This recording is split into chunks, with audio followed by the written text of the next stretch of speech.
स्वागत है दोस्तों। हम मैथमेटिक्स पढ़ रहे हैं क्लास 11 का और हमने पिछले कक्षा में रिलेशन फंक्शन के बारे में पढ़ा था।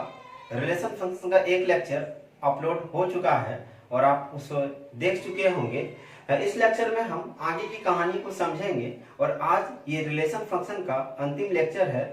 आप अच्छे से हर लेक्चर को बारीकी से देखिए, प्रॉपर नोट्स बनाइए और कहीं भी कोई प्रॉब्लम है तो कमेंट सेक्शन में जरूर कमेंट करके हमें बताइए।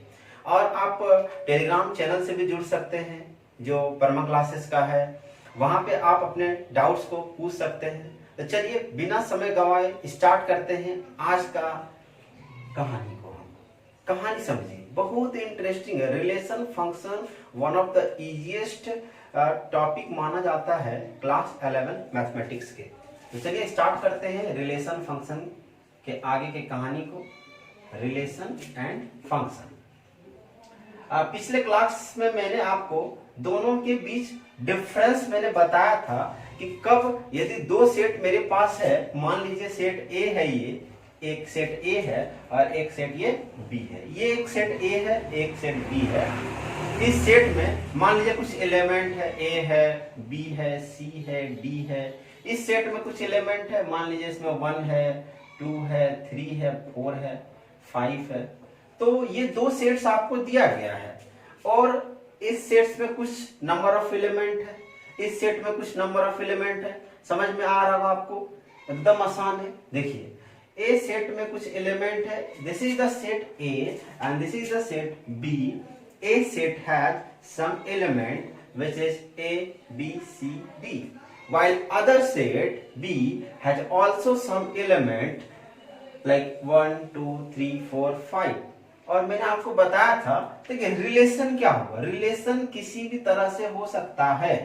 A का रिलेशन 1 से हो सकता है, A का रिलेशन 2 से हो सकता है, A का रिलेशन 5 से हो सकता है, C का रिलेशन 1 से हो सकता है, D का भी रिलेशन 1 से हो सकता है। आपको मैंने बताया था पिछले क्लास में कि relation can be any type. जैसे अपने रियल लाइफ में आप समझिए, आपका बहुत सारा दोस्त है, हर दोस्त का आपका अलग अलग रिलेशन है। आपके चाचा चाची, नाना नानी, तो यानी कि रियल लाइफ में ही यदि आप रिलेशन की बात करते हैं तो आप देख सकते हैं, आप हैं सपोज ए है, ये मान लीजिए आपका चाचा है, ये चाची है, ये भाई है। तो इसका मतलब कि रिलेशन बहुत सारा हो सकता है। लेकिन फंक्शन मतलब आप फंक्शन को सिंपल में रेट कीजिए शादी विवाह से। देखिए जब भी शादी विवाह होता है तो एक का एक ही से होता है ना। तो यानी कि और ये इसमें सबसे इंटरेस्टिंग बात क्या है, यहाँ ना इंसाफी है। ये बॉयज है, मान लीजिए इसको बॉयज मान लिए, इसको या हम गर्ल्स मान लिए। तो इसमें हम क्या देखते हैं कि एक बॉयज एक ही गर्ल से शादी कर सकता है। लेकिन ऐसा तो हुआ नहीं था कि एक जो गर्ल्स है वो एक ही बॉय से शादी करे, नहीं ऐसा नहीं। देखिए ध्यान समझिए, अलग अलग टाइप का अलग अलग सिचुएशन को हम इमेजिन करेंगे और ध्यान से समझने का प्रयास करेंगे आखिर रिलेशन फंक्शन होता क्या है। रिलेशन तो आपको समझ में आ गया, वो बहुत आसान है। रिलेशन किसी भी तरह का हो सकता है। मान लीजिए रिलेशन है ए का 1 से, तो आप कुछ नहीं कीजिएगा, लिख दीजिएगा A, 1। रिलेशन है ए का 2 से, कुछ नहीं कीजिएगा, आप लिख दीजिएगा A, 2। रिलेशन है ए का 5 से, कुछ नहीं करना है, A, 5। मतलब ये जो टाइप हुआ, ये जो लिखने का तरीका हुआ, ये मेरा रिलेशन का हुआ। लेकिन ऐसा क्या फंक्शन में हो सकता है? तो मैंने फंक्शन में आपको बताया था कि फंक्शन सबसे ज्यादा इंपॉर्टेंट है कि जो सेट ए है, एक होता है तीर चलाने वाला, एक होता है तीर खाने वाला। सिंपल शब्द में यदि समझना चाह रहे हैं तो ए जो सेट ए है, यानी जो पहला सेट है, उसमें हर एलिमेंट या जो भी एलिमेंट तीर चला रहा है, यानी कि जो रिलेशन बना रहा है बी से, वो सिंगल रिलेशन बनाना चाहिए। मतलब इसका कहने मतलब यदि ए 3 ठो से रिलेशन बना ले रहा है, 1 से भी बना रहा है, 2 से, 5 से, तो रिलेशन तो है। लेकिन फंक्शन इसको हम नहीं कहेंगे। फंक्शन तभी कहेंगे जब ऐसा कंडीशन हो कि ए का 1 से, ये फंक्शन है, ये फंक्शन है आपका 1। लेकिन यहाँ तो इधर से अब मान लीजिए ये कंडीशन हम ले रहे हैं कि ए का रिलेशन है, मतलब ए रिलेट है 1 से, किसी भी तरीके से रिलेट है। बी का रिलेशन नहीं है, अभी छोड़िए। सी का भी 1 से है और डी का भी 1 से है, ऐसा है। यहां देखिए बॉयज को देखिए आप, मतलब तीर चलाने वाला को देखिए, तीर कितना बार चला रहा है, ये सिंगल तीर चला रहा है, ए से सिंगल तीर निकल रहा है, ये भी सिंगल तीर निकल रहा है, ये भी सिंगल तीर निकल रहा है। इसका कहने का मतलब है ये फंक्शन है। देखिए इसको कॉल करना है आपको, you should have to consider only set 1, set A को कंसीडर करना है। Never look at set B, इसकी तरफ मत देखिए कि क्या हो रहा है, ये कितनों से अपना रिलेशन बना रहा है, ए से भी है, सी से भी, डी से। लेकिन इस पूरे कंडीशन को आप फंक्शन का एग्जांपल दे सकते हैं। फंक्शन का सिंपल है कि you should have to only look about set A, आपको सिर्फ पहला सेट के बारे में देखना है, फर्स्ट सेट के बारे में देखना है। यदि फर्स्ट सेट में हर एलिमेंट या जो एलिमेंट रिलेशन बना रहा है वो केवल एक ही एलिमेंट बनाना चाहिए। इसका कहने का मतलब यदि हम मैथमेटिकली भाषा में बोले तो बोल सकते हैं कि ए का केवल एक ही इमेज होना चाहिए। ए का मतलब बी का एलिमेंट हो सकता है। कहने का मतलब है each element of set A can have at most 1 image in set B. At most मतलब मैक्सिमम, मिनिमम तो कुछ भी नहीं हो सकता है। ऐसे बी कोई भी रिलेशन नहीं, कोई भी रिलेट नहीं है, बी का 2 से कोई रिलेशन है ही नहीं। तो सिंपल शब्द में आपको समझ में आएगा रिलेशन फंक्शन का बेसिक डिफरेंस।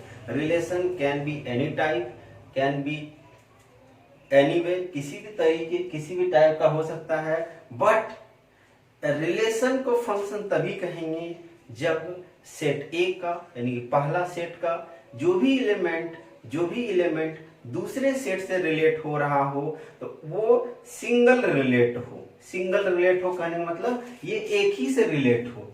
सी भी 1 ही से सिर्फ रिलेट हो रहा है, डी भी सिर्फ 1 ही से रिलेट हो रहा है। यदि ऐसा कर देते हैं, सी 1 से भी रिलेट कर देते हैं, सी 5 से भी रिलेट कर देते हैं, तब हम इसको फंक्शन नहीं कहेंगे। बहुत ही आसान था फंक्शन और रिलेशन समझना। चलिए आगे बढ़ते हैं और आगे कल के यानी कि पिछले लेक्चर में हमने जो पढ़ा था उसको हम आगे बढ़ाएंगे। पिछले लेक्चर में हमने कुछ फंक्शन के बारे में स्टार्ट किया था और उसका ग्राफ हमने देखा था। चलिए आज फिर से हम उसी चीज को स्टार्ट करते हैं और कहानी के सिलसिले को आगे बढ़ाते हैं। बहुत ही आसान है, टेंशन नहीं लेना है। हम हैं तो टेंशन नहीं लेना है, बहुत आसान है। चलिए स्टार्ट करते हैं बिना समय गवाए। रिलेशन फंक्शन पढ़ने जा रहे हैं हम आगे। देखिए हम पढ़ रहे थे कि some important function and their graph.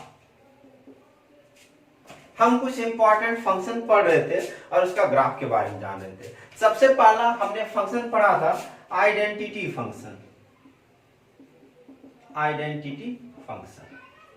और इस फंक्शन में मैंने बताया था कि आइडेंटिटी फंक्शन क्या होता है। यदि fx इज ए फंक्शन, याद रखिए fx क्या है, फंक्शन है। fx is a function.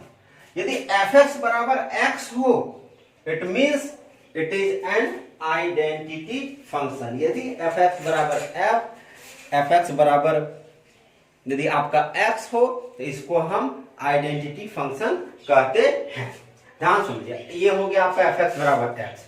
देखिए ये fx को ही y कहते हैं, याद रखना आपको। fx is also known as y। यदि आपको ग्राफ समझना है तो यहाँ पे देखिए, एक पहले हम कोऑर्डिनेट लेंगे, निकालेंगे ये x ये y। ध्यान से देखिए, यदि आप x का कुछ मान रखेंगे तो आपको fx का वैल्यू आएगा। fx आएगा मतलब y आएगा, क्योंकि y ही क्या है, आपका fx है। देखिए fx कहने का मतलब क्या हुआ, अब इसको समझना। fx कहने का मतलब क्या हुआ, f तो एक फंक्शन हो गया, f डिनोट करता है फंक्शन को, x किसका फंक्शन। यदि fx बोल रहा है इसका मतलब x is a function, x f is a function of x। यदि मान लीजिए एफ वाई बोलता, यानी कि f is a function of y। F N बोलता तो f is a function of n। यहाँ पे कुछ भी मान x का रखिएगा तो ये आपका एफ एक्स आएगा। मान लीजिए x का मान 0 रखते हैं तो एफ एक्स भी मेरा 0 आता है। x का मान -1 रखते हैं, इसका भी मान -1 रहता है। इसका 1 रखते हैं, इसका 1 रखते हैं, मतलब जो भी x का मान रखिएगा वही आएगा। अब मान लीजिए इसका हम ग्राफ बनाना चाहें, ऐसे ग्राफ बनाना चाहें x और y एक्सिस में, तो ये आपका कोऑर्डिनेट 0 हुआ, ये 1 हुआ, 2 हुआ, 3 और ये 4 5 ऐसे ही। वैसे ये 1 2 3 4, नीचे में आपका -1 -2 -3 ऐसे ही आप दे दीजिए। अब जब 0 है तो 0, 1 है तो 1, -1 मतलब कुछ नहीं कर रहे हैं, 0 0 था तो 0 0 यहीं पे होगा। -1 है तो ये -1 आपका हुआ इधर, ये -1 इधर, मतलब इस पॉइंट पे आया। 1 1 हुआ, इसका आप जब ग्राफ खींचिएगा तो कुछ ऐसा आएगा। तो ये ग्राफ जो है मेरा किसका है? Identity function. Identity function is nothing, it is just function f(x) = x। f(x) = x ही एकमात्र मतलब सिंपल सा ये आइडेंटिटी फंक्शन है। आगे बढ़ते हैं और आगे पिछले ही लेक्चर में हमने आइडेंटिटी फंक्शन के अलावा एक और फंक्शन के बारे में पढ़ा था, आज हम उसके आगे पढ़ेंगे। दूसरा फंक्शन मैंने पढ़ा था पिछले क्लास में, इसका नाम है आपका कांस्टेंट फंक्शन। क्या नाम है ये? Constant function. हर फंक्शन को आपको समझना है और समझने का प्रयास करना है। तो ये कांस्टेंट फंक्शन होता क्या है?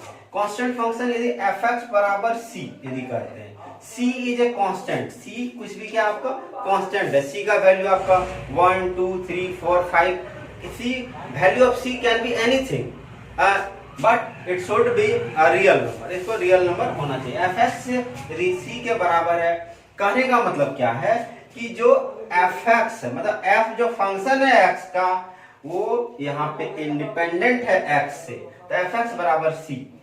यानी कि आप कुछ भी x का मान रखिए, x का मान आप एनीथिंग रखिए, कहने का मतलब कि आप x का मान कुछ भी रखिए, जो f(x) है वो हमारा c ही आएगा। -1 0 कुछ भी रखिए, कोई चेंज नहीं होगा, ये क्या आएगा? हमेशा c ही आएगा। c का मान लीजिए आप मान सकते हैं 2 4 5, तो कुछ भी कांस्टेंट मान सकते हैं। यदि ग्राफ बनाएंगे, कैसे बनाएंगे इसका ग्राफ? ये 0 हो गया, ये आपका, ये 1 हो गया, ये 2 हो गया, ये 3 हो गया, ये 4 हो गया, इधर ये -1 हो गया, -2 हो गया, -3 हो गया, ऊपर में 1 2 3, ये -1 -2 -3।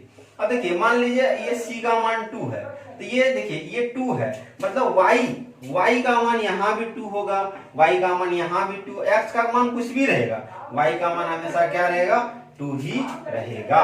तो आप इसको लाइन खींच दीजिए, तो ये जो लाइन हुआ f(x) = 2 हुआ। यानी कि इसको सिंपल में बोल सकते हैं कि ये f(x) = c कांस्टेंट होता है। f(x) ये मेरा कांस्टेंट होता है। तो आपको समझ में आया होगा कि एक्चुअली में कांस्टेंट फंक्शन कहते किसको है। अब आगे हम फंक्शन को पढ़ने का कोशिश करेंगे और देखेंगे कि आज के लेक्चर में हम नया फंक्शन से शुरू करने जा रहे हैं। चलिए स्टार्ट करते हैं तीसरा फंक्शन और समझने का हम प्रयास करते हैं कि थर्ड मेरा कौन सा फंक्शन होगा। थर्ड फंक्शन हम पॉलिनोमियल फंक्शन के बारे में पढ़ेंगे। तीसरा आप लिख लीजिए polynomial function. Polynomial function, polynomial function पहले समझिए कि आखिर ये पॉलिनोमियल फंक्शन होता क्या है। पॉलिनोमियल फंक्शन आपका क्वाड्रेटिक हो सकता है, पॉलिनोमियल फंक्शन आपका क्यूबिक हो सकता है, पॉलिनोमियल फंक्शन आपका लीनियर हो सकता है। मतलब यदि कोई function f(x) = a0 + a1 x⁻1 a2 x⁻2 a3 x⁻3 ऐसे ही डॉट डॉट an x⁻n हो। मान लीजिए इस फॉर्म में कोई भी फंक्शन हो, ठीक है। इसमें जो n है, n का वैल्यू आप लीजिए नॉन नेगेटिव इंटीजर, मतलब n का वैल्यू नॉन नेगेटिव, मतलब ये नेगेटिव नहीं रखिए, 1 रखिए 2 रखिए 3 रखिए, तो ऐसा चलते जाएगा। नॉन नेगेटिव इंटीजर होना चाहिए। और जो a0 है मेरा, a0 है, a1 है, a2 है, an है, ये सब आपका रियल नंबर होना चाहिए। तब हम कह सकते हैं कि ये एक पॉलिनोमियल फंक्शन है। तो पॉलिनोमियल फंक्शन का सिंपल इक्वेशन क्या होता है, fx बराबर a0 a1 x1। बहुत ही आसान, इससे आसान तो कुछ है ही नहीं। अब मान लीजिए हम अलग अलग n का मान हम 2 तक ले जाते हैं, 3 तक ले जाते हैं, तो ये स्टैंडर्ड हुआ। This is the standard equation of polynomial function. Polynomial function आपका मैंने बताया कि जिस तरह fx बराबर x, तो x पावर कितना है आपका 1, x स्क्वायर, x पावर कितना आपका 2, x क्यूब, x पावर आपका कितना है 3, तो ऐसे ही बढ़ता जाएगा। तो पॉलिनोमियल फंक्शन में ही हम सीखते हैं कुछ फंक्शन के बारे में। सबसे पहले पॉलिनोमियल फंक्शन में ही हम सीखेंगे, और सबसे पहले हम सीखेंगे आपका fx बराबर, कोई भी एक पॉलिनोमियल फंक्शन ले रहे हैं, fx बराबर x स्क्वायर, ठीक है, fx बराबर x स्क्वायर, ये एक पॉलिनोमियल फंक्शन है। अब इसका ग्राफ क्या होगा, यदि हम बनाना चाहें ग्राफ, तो सबसे पहले आप कुछ नहीं कीजिए, चार्ट बनाइए x y, ठीक है, ये y है, ये fx है, y का वैल्यू क्या है आपका fx, x का मान -1 रखिए, सॉरी -1 रखिए, तो fx कितना आएगा आपका -1 रखिए यहाँ पे x का मान, तो -1 का स्क्वायर क्या होगा आपका 1 हो गया। x का मान 0 रखिए तो क्या आएगा ये 0, x का मान आप 1 रखिए दिया गया 1। इसी तरह आप कुछ भी रख सकते हैं, मान लीजिए यहाँ पे आप -2 रख दिए तो ये कितना आ गया आपका 4 आ गया, या 2 रख दिए ये कितना आ गया 4 आ गया।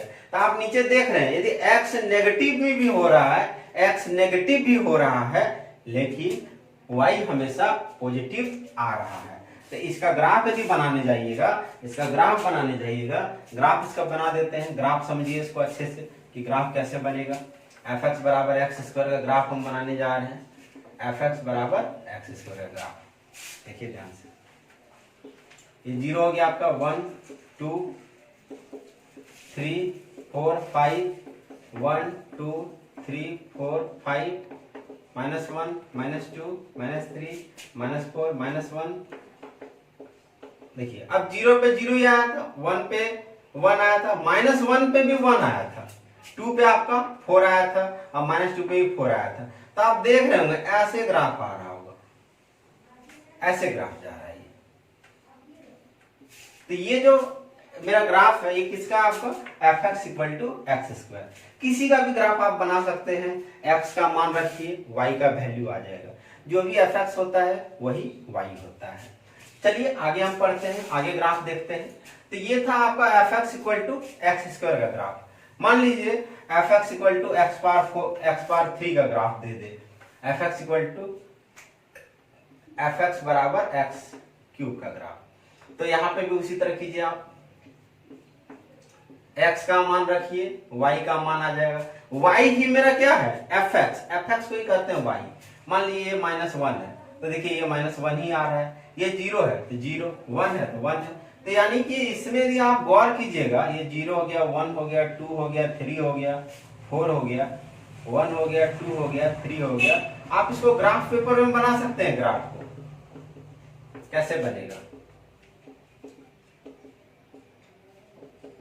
तो आपका ये जो ग्राफ है आपका, ये आपका इधर जाएगा, जितना भी वैल्यू आप रख रहे हैं वैल्यू, तो ये आपका ग्राफ डिपेंड करता है कि ये तो आपका नीचे भी आएगा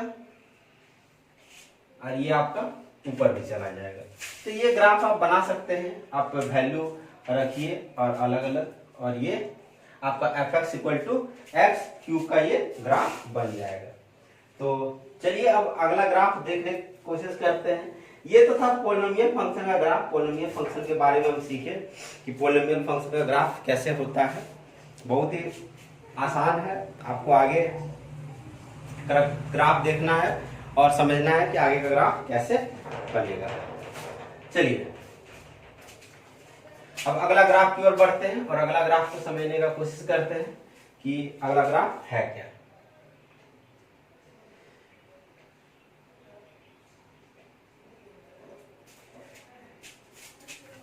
एक और ग्राफ यदि आप बना सकते हैं, fx बराबर 1/x का भी सीख लेते हैं ग्राफ। सब में प्रोसेस सेम ही करना है, ये x है, ये fx है, यानी कि वाई है, एफ एक्स ही कहते हैं इसको, वाई। मान लीजिए यहाँ पे सपोज आप लेते हैं 0, तो ये क्या हो जा रहा है, इनफाइनाइट। यदि 0 ले रहे हैं 1/0 क्या हो जाएगा, इनफाइनाइट। यदि 1 ले रहे हैं तो 1 ही आएगा, 2 ले रहे हैं तो 0.5 आ जाएगा। तो ऐसे ही आप आगे लीजिएगा कुछ भी वैल्यू, -1 लीजिए -1 आएगा, -2 लीजिए -2.5 आएगा। मतलब ऐसे ही कुछ आप वैल्यू लेते जाएंगे। तो जब हम इसका ग्राफ बनाएंगे, 1 2 3 4 5 6 स्केल बराबर रखिएगा। ये तो हम जल्दी में बना रहे हैं, गैप सेम होना चाहिए सबका, क्योंकि आप ग्राफ बना रहे हैं। गौर कीजिए, थोड़ा गौर करने की कोशिश कीजिए। यदि मान लीजिए x का मान इन्फिनिटी रख दे, एक और हम ले लेते हैं, x का मान इन्फिनिटी रख दे। x का मान यदि अनंत रखते हैं तो 1/∞ क्या हो जाता है, 0। मतलब x यदि इन्फिनिटी तरफ जाएगा, x का मान 1 2 3 इन्फिनिटी तरफ जाएगा तो ग्राफ 0 हो जाएगा। और x 0 है, 0 मतलब x 0, ठीक है, x यहाँ 0 शुरू होता है, ये 1 2 3 इस तरह चल जाएगा, इधर भी आपका चल जाएगा।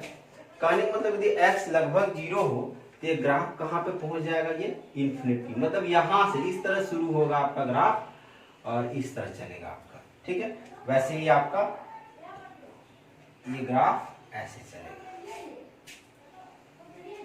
तो ये आपका ग्राफ हो गया fx = 1/x का। सबका ग्राफ आपको लगभग समझना है। आगे देखिए, आगे ग्राफ समझते हैं।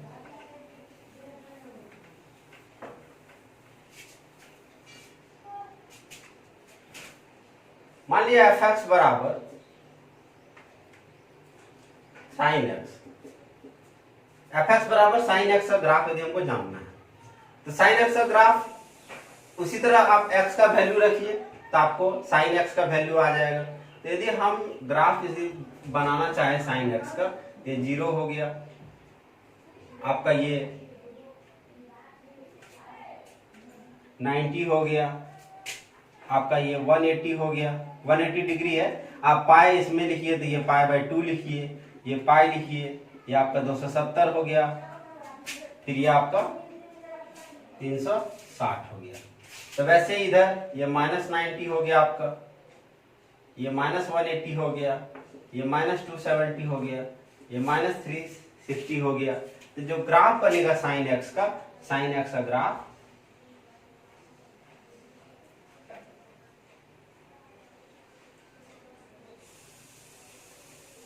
ये आपका किसका ग्राफ हो गया, sin x का। हमको पता है sin 90 डिग्री में इसका जो वैल्यू होता है कितना होता है, 1 होता है, और sin -90 में इसका वैल्यू कितना होता है, -1 होता है। तो हर तरह का फंक्शन का आपको ग्राफ दिमाग में रहना चाहिए कि sin x का ग्राफ क्या होता है, cos x का ग्राफ क्या होता है, tan x का ग्राफ क्या होता है, cot x का ग्राफ क्या होता है। जब हम ट्रिग्नोमेट्री पढ़ाएंगे तो उस समय भी हम sin x का ग्राफ को बनाएंगे। अब शॉर्ट में ही बता दे रहा हूं मैं कि cos x का ग्राफ कैसे बनेगा। कुछ छोटा छोटा ग्राफ है, उसको आप देख लीजिए। ग्राफ समझना इंपॉर्टेंट है इस चैप्टर में, क्योंकि ये आपको हमेशा काम देगा। यदि आप इंजीनियरिंग का प्रिपरेशन कर रहे हैं, जेईई मेंस का या नीट का कर रहे हैं, तो भी आपको ग्राफ तो समझना ही है। क्योंकि आपको मान लीजिए अभी काम नहीं दे रहा है आपको, लेकिन फिजिक्स पढ़िएगा, जो बायो वाला स्टूडेंट है उसको फिजिक्स में काम देगा। तो fx = यदि cos x है तो cos x का ग्राफ कैसा होता है वो चीज देखते हैं। cos x का ग्राफ कैसा होगा आपका,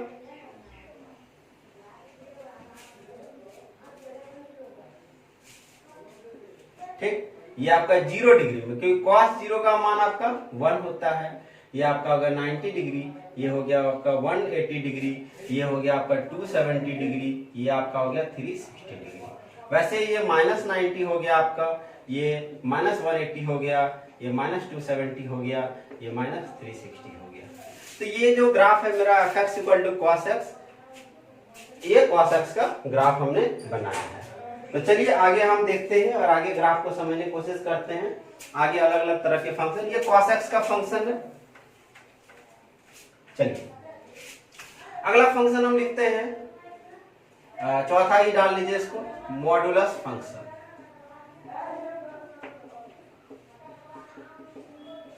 चलिए अब अगला आते हैं, बढ़ते हैं और मॉडुलस फंक्शन को समझने का प्रयास करते हैं कि मॉडुलस फंक्शन होता क्या है।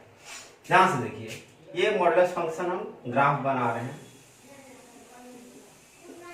मॉडुलस फंक्शन बहुत ही आसान फंक्शन है, मतलब देखिएगा ना तो कितना इंटरेस्ट लगेगा। तो देखिए लीजिए, आपको इंटरेस्ट लग जाएगा।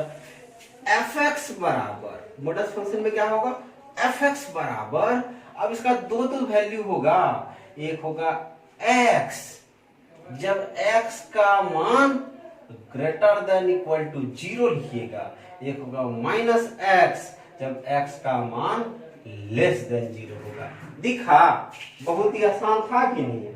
तो ये आपका फंक्शन हो गया modulus function. Modulus function graph फिर समझिए, मॉडुलस फंक्शन इसको इस तरह लिख सकते हैं, एफ एक्स बराबर मॉड एक्स। मॉड एक्स, यही मॉड के नाम पे पड़ गया ये मॉडुलस।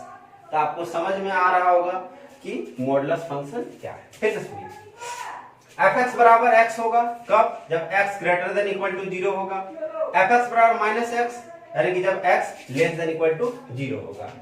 तो मान लीजिए इसका हम यदि ग्राफ बनाना चाहें, ग्राफ बनाना चाहें, ग्राफ कैसे बनेगा देखिए। चार्ट बनाते हैं, इसके लिए टेबल बनाते हैं, टेबल में ही ग्राफ में समझेंगे। टेबल बनाइए तो ग्राफ बन जाएगा। ये हो गया एक्स का वैल्यू, ये हो गया वाई का वैल्यू। वाई ही क्या है आपका, वाई को ही क्या कहते हैं, आपको एफ एक्स कहते हैं। वाई बराबर क्या होता है, एफ एक्स। चलिए एक्स ग्रेटर देन 0, तो मान लीजिए एक्स एक बार 0 रखते हैं, तो एक्स यदि 0 रख दिए तो ये एक्स 0 ही होगा। 1 रखिए तो भी क्या आएगा 1, 2 रखिए तो भी क्या आएगा 2। माइनस में रखते हैं, चलिए यदि -1 रखते हैं एक्स, ध्यान से देखिए माइनस पहले था और -1 रख दिए तो माइनस माइनस क्या हो गया, +1 हो गया ना, यानी कि +1 हो गया। इसी तरह -2 रखिए तो माइनस माइनस क्या होगा, +2 हो गया। तो आप देख रहे हैं x का मान नेगेटिव भी है पॉजिटिव भी है, लेकिन y हमेशा क्या है, पॉजिटिव भी है। ये 0 हो गया आपका, ये 1 हो गया, 2 हो गया, 3, ये 4, 5, -1, -2, -3, -4, 1, 2, 3, 4, 5। तो ये जो ग्राफ होगा आपका ऐसा होगा। ध्यान से देखिए, ये 1, 1, ये 1, 1 पे आ गया, ये भी ये -1 और 1, -1 और 1, इस तरह -2 और 2। मतलब बहुत ही सिंपल ग्राफ है। यहाँ देख लीजिए, आप पॉइंट लिखिए ना, पॉइंट यहाँ आएगा आपका, यहाँ आएगा पॉइंट, और पॉइंट को मिला दीजिए, ग्राफ बन गया। तो ये आपका किसका ग्राफ है, मॉडुलस फंक्शन का। जितना भी तरह का फंक्शन है ना, चुटकी में याद हो, कैसे नहीं समझेंगे ग्राफ है ही क्या। इतना एफ एक्स बराबर एक्स कब, जब x greater then 0, x minus x कब, जब x लेस देन 0। तो जब माइनस में रहेगा ना, मतलब x का वैल्यू जब माइनस में रहेगा तो एफ एक्स माइनस एक्स हो जाएगा, और x का वैल्यू जब प्लस में रहेगा तो x ही होगा। तो करना क्या है, तो चलिए आगे का ग्राफ समझने की कोशिश करते हैं। और इस बार हम समझेंगे सिग्नम फंक्शन। बहुत ही इंटरेस्टिंग फंक्शन दिख रहा होगा आपको, खतरनाक ग्राफ बन रहा है। तो अगला ग्राफ है आपका सिग्नम फंक्शन। पहले सिग्नम फंक्शन को डिफाइन करेंगे, फिर इसका हम ग्राफ बनाएंगे और समझेंगे कि ये सिग्नम क्या है। देखिए सिग्नम फंक्शन में जो एफ एक्स होगा ये आपका 1 होगा कब, जब x का मान 0 से ज्यादा, 0 होगा कब, जब x का मान 0, -1 होगा कब, जब x का मान लेस देन 0। यही तो है सिग्नम फंक्शन। करना ही क्या है, कुछ नहीं करना है, सिंपल में है। यानी कि x का मान आपको पता है कि वो ग्रेटर देन 0 है, आंख मूंद के वो 1 लिख दीजिए वैल्यू। x का मान 0 है तो 0 ही होगा, x का मान लेस देन 0 है तो -1 होगा। इतना आसान। ये तो बच्चा वाला दे दिया, ये गलत बात है। अगर हमारे क्लास में बच्चा वाला चीज दे देता है ना, झूठ मूठ का चीज, फिर भी बच्चा पढ़ता नहीं है। नहीं पढ़ेगा तो क्या होगा। चलिए देखिए आगे कैसे बन रहा है ग्राफ। -1 -2 1 2 3, कुछ नहीं करना है। x ग्रेटर देन 0, इधर तो x ग्रेटर देन 0 है। देखिए 0 पे 0 होगा, 0 पे 0, ग्रेटर देन 0 पे 1, यानी कि यहाँ पे ये गोल घेरा लगा सकते हैं एक जरा सा, क्योंकि ये देखिए ये डॉट मतलब ये काला बिंदु, मतलब 0 पे 0 ही है, और ये इस तरह गोल है, इस तरह गोल, मतलब कि 1 तो कहाँ पे होगा, इससे थोड़ा पे ज्यादा ना। उसी तरह यहाँ पे -1 पे ये गोल कर दिए इधर, समझ में आया होगा। देखिए यहाँ इसलिए किए क्योंकि 1 तो नहीं है, x पे x ही आएगा, तो इसलिए यहाँ पे डॉट लिखे। ये आपको किसका ग्राफ हो गया, सिग्नम फंक्शन का। तो चलिए आगे वाला फंक्शन का ग्राफ समझने का प्रयास करते हैं कि किस फंक्शन का ग्राफ मेरा कैसा आएगा। अब अगला हम ग्राफ देखते हैं जिसका नाम है greatest integer function. Greatest integer function का ग्राफ देखेंगे। ये सिग्नम फंक्शन का ग्राफ आपको समझ में आ गया होगा। वीडियो पॉज करके एक बार फिर से देख लीजिए और अच्छा समझ में आएगा। ग्रेटेस्ट इंटीजर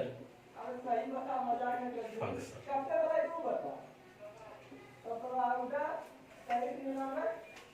चलिए ग्रेटेस्ट इंटीजर फंक्शन, इसका ग्राफ समझने का प्रयास करते हैं कि आखिर ग्रेटेस्ट इंटीजर फंक्शन का ग्राफ कैसे होगा।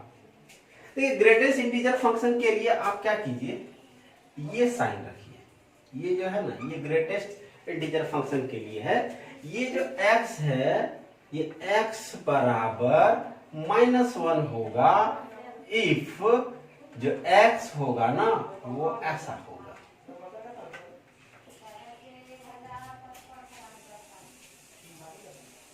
फिर यही x आपका 0 हो जाएगा यदि इफ ये x का वैल्यू आपका ये होगा।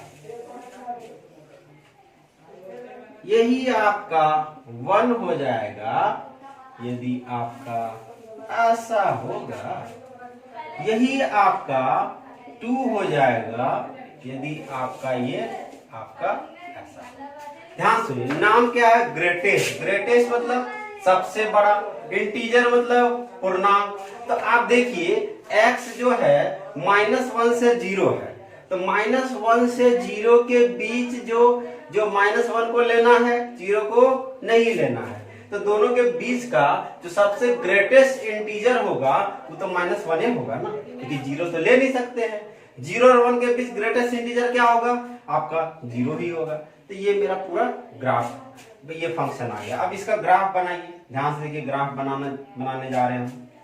ये 0 है आपका, ये 1 है, 2 3 4, -1 -2, सॉरी प्लस में ऊपर आएगा 3 4, -1 -2 -3 -4, -1 -2 -3 -4।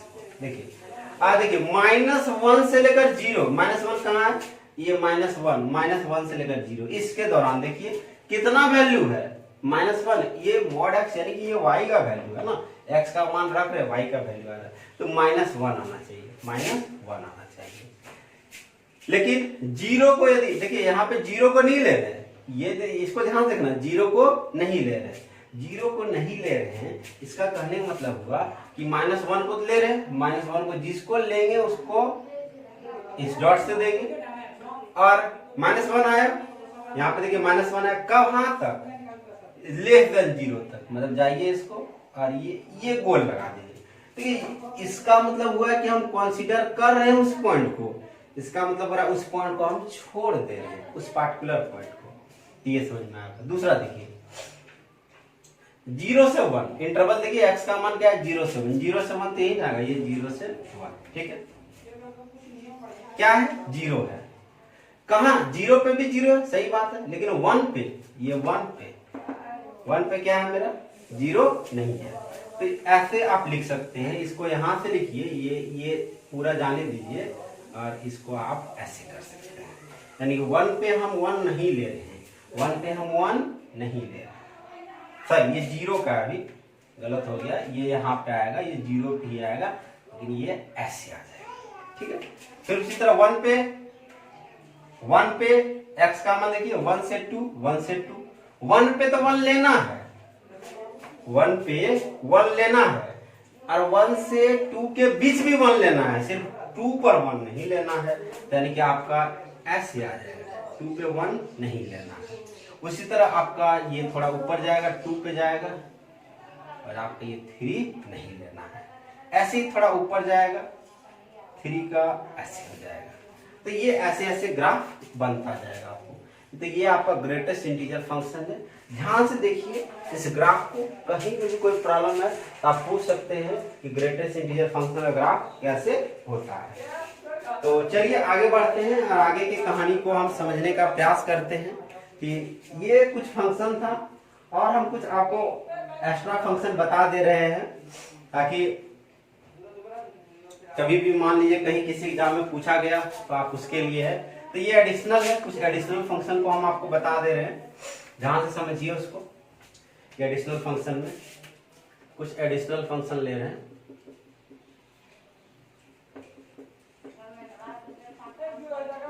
सबसे पहला जो फंक्शन है एडिशनल फंक्शन में, इम्पल्स फंक्शन ले रहे हैं, इम्पल्स फंक्शन।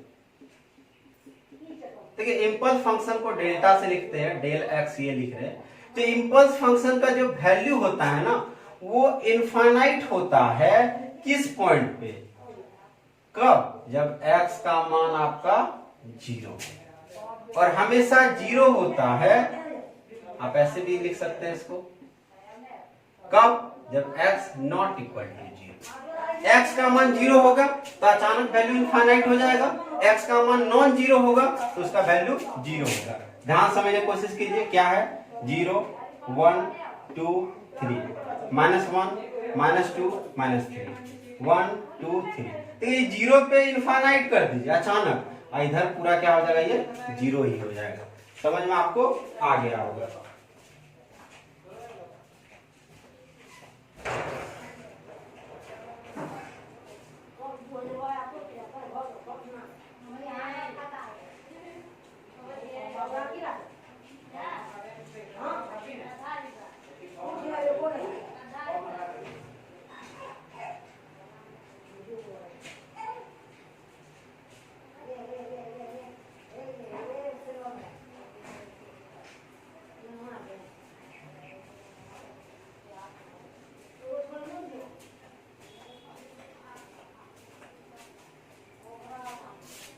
तो ये आपका इम्पल्स फंक्शन था।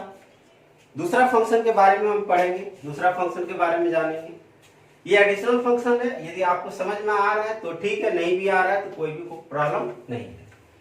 चलिए दूसरा function, unit step function,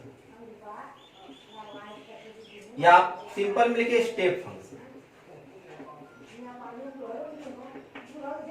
unit impulse, चलिए unit step function. Unit step function में क्या होता है, आप u से लिखते हैं, ux बराबर आपका जो वैल्यू होगा ये आपका, यदि ux बराबर ये 1 होगा कब, जब x ग्रेटर देन 0 होगा, और 0 होगा कब, जब x लेस देन आपका 0 होगा। यानी x का वैल्यू आपका 0 से बराबर है और 0 से बड़ा है तो उसका वैल्यू 1 लिखिए, और यदि x का वैल्यू 0 से कम है तो ये वैल्यू आपका 0 हो जाएगा। जैसे बनाते हैं इसमें, ध्यान से देखिए, ये 0 है, 1 2 3 4, -1 -2 -3 -4 1 2 3। तो ग्रेटर देन 0, ये x ग्रेटर देन 0 है ना, तो इसका वैल्यू क्या कर दीजिए, 1 कर दीजिए। इधर इधर वैल्यू क्या होगा, इधर 0। तो ये आपका किसका आ गया ग्राफ, यूनिट स्टेप फंक्शन। तो बहुत ही आसान फंक्शन था यूनिट स्टेप, आपको समझना है। अब चलते हैं algebra.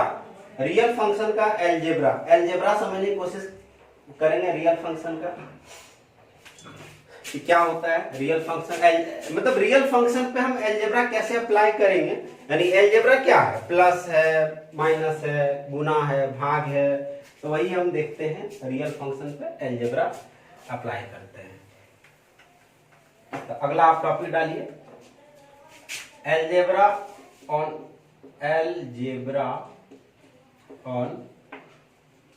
Real function. Real function पे एलजेब्रा अप्लाई करेंगे। तो देखिए एलजेब्रा बहुत तरह का हो सकता है। एलजेब्रा आपका एडिशन हो सकता है, तो आप बोल सकते हैं कि addition of two real number ले सकते हैं पहला, फिर उसी तरह सब्ट्रैक्शन लेंगे, addition of two real number. इसमें हम क्या कर रहे हैं, कुछ नहीं करना है, दो रियल नंबर लेना है, उसका एडिशन करना है। जैसे कि देखिए मान लीजिए एक फंक्शन है f, एक है g, ये दोनों का एडिशन कर रहे हैं, ठीक है, ये दोनों का हम एडिशन कर रहे हैं, f और g ले रहे हैं, और आपका ये x, ये x है, x देखिए ध्यान से समझिए, दो रियल फंक्शन है f प्लस जी और x। यदि इस तरह कोई फंक्शन लिखा गया है, इसका वैल्यू आपसे पूछ रहा है, तो आप कुछ नहीं कीजिए, f(x) कर दीजिए प्लस gx कर दीजिए। मतलब x को आप f के फंक्शन में ले लीजिए, x फिर आप g के फंक्शन में ले लीजिए। तो ये हो गया आपका addition of two real number. मान लीजिए दूसरा है कि एडिशन है, सॉरी सब्ट्रैक्शन लेते हैं इस बार, सब्ट्रैक्शन ऑफ टू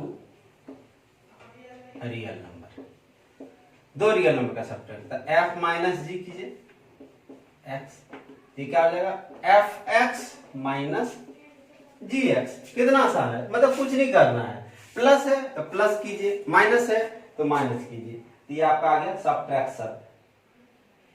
तो ये दो रियल फंक्शन का आपका सब्ट्रैक्शन है, रियल नंबर लिख दिए, रियल फंक्शन है, ये आपका रियल फंक्शन है, क्योंकि हम फंक्शन पे डील कर रहे हैं, f(x) और gx पे डील कर रहे हैं, दो रियल फंक्शन f और g को ऐड कर रहे हैं, दो रियल फंक्शन f और g को सब्ट्रैक्ट कर रहे हैं।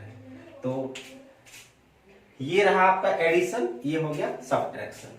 तो चलिए अब अगला लिखते हैं मल्टीप्लिकेशन, देखते हैं स्केलर क्वांटिटी से। तीसरा मल्टीप्लिकेशन बाय स्केलर। कहने का मतलब क्या है, मान लीजिए कहीं रहा f रहा, मतलब अल्फा रहा f और ये x। अल्फा एक स्केलर है, कोई फंक्शन नहीं है, f एक फंक्शन है किसका, x का। तो आप इसको ऐसे भी लिख सकते हैं, अल्फा को बाहर कर दीजिए और ये f(x), सिंपल सा है। हर जितना भी बता रहे हैं एग्जाम्पल के माध्यम से सबका हम यूज करेंगे। अगला बढ़ते हैं, चौथा मल्टीप्लिकेशन ही आप करते हैं दो रियल फंक्शन का, multiplication of two real function. तो टू रियल फंक्शन का मल्टीप्लिकेशन क्या होगा, f और g, ऐसे ही होता है, और ये x मल्टीप्लिकेशन कीजिए तो ये हो गया f(x) इंटू gx। कितना आसान है। एक लास्ट हो गया division of two real function. तो आपको कैसा आ जाएगा डिवीजन, f/g, ये x हो गया, यानी कि इसको आप ऐसे लिख सकते हैं f(x)/gx। तो ये कुछ आपका एलजेब्रा था रियल फंक्शन पे, आप इसको नोट कीजिए, कुछ एग्जांपल के माध्यम से आप समझने का प्रयास करिए कि हमने अभी तक क्या क्या सीखा। तो आप इसको जल्दी नोट कीजिए। एक एग्जांपल से देखेंगे कि कैसे सॉल्व होगा, बहुत ही आसान है रिलेशन फंक्शन, इससे आसान तो चैप्टर है ही नहीं। कितना बार मैं आपको बताऊं कि relation function is one of the easiest topic of class 11 mathematics का सबसे इजीएस्ट टॉपिक है। चलिए अब क्वेश्चन स्टार्ट करते हैं, अंधाधुंध कार्यक्रम करेंगे क्वेश्चन का इससे रिलेटेड। चलिए सबसे पहला क्वेश्चन ये रहा आपके स्क्रीन पर। जल्दी जल्दी लिखिए आप सबसे पहला क्वेश्चन। क्वेश्चन है लेट एफ एक्स बराबर X square and G X बराबर 2x plus 1 be two real function, ये दोनों रियल फंक्शन है, फाइंड नंबर 1। क्या निकालना आपको? f plus G X comma f minus G X comma F G X और f by G ये x। कितना आसान है। सबसे पहला देखिए, यदि ये है f प्लस जी एक्स है तो अभी हम तुरंत आपको बताएं, आप ऐसे भी लिख सकते हैं F x plus G x. हाँ एफ एक्स का वैल्यू क्या है? X square plus G X का वैल्यू 2x प्लस 1। हो गया आंसर। क्या करना है इसमें? लुलुआ वाला सवाल है, एकदम झूठ मूठ कर दे दिया है 11th क्लास में। दूसरा देखिए f माइनस जी एक्स, इसको ऐसे लिख सकते हैं ना, F x minus G x की माइनस है, दोनों को फंक्शन में डाल दिए। एफ एक्स का देखिए x square minus G X का वैल्यू क्या है? 2x plus 1 x square minus plus minus minus plus minus, हो गया आंसर, ये आ गया। तीसरा देखिए एफ जी एक्स है, इसको तो आप इस तरह लिख सकते हैं ना, एफ एक्स इंटू जी एक्स। एफ एक्स देखिए, एफ एक्स कितना है? एक्स स्क्वायर, जी एक्स देखिए 2x प्लस 1, गुना कर दीजिए इसको 2x cube plus X square. एक last f by G X, इसको आप ऐसे भी लिख सकते हैं F X by G X. F X का वैल्यू तो दिया है एक्स स्क्वायर, जी एक्स का वैल्यू 2x प्लस 1। हो गया। कितना आसान है, तो समझ में आया होगा आपको। इस तरह यदि क्वेश्चन एग्जाम में आ जाए तो आप आसानी से इसको सॉल्व कर सकते हैं। चलिए आगे बढ़ते हैं और आगे एक क्वेश्चन को करने का कोशिश करेंगे। देखिए इसमें मैंने आपको रिलेशन फंक्शन से जो एग्जाम में आएगा वो आपका डोमेन, रेंज, कोडोमेन, कौन सा फंक्शन है कौन सा फंक्शन नहीं है, तो वो चीज आपको समझना है। इसको मिटा दे रहे हैं।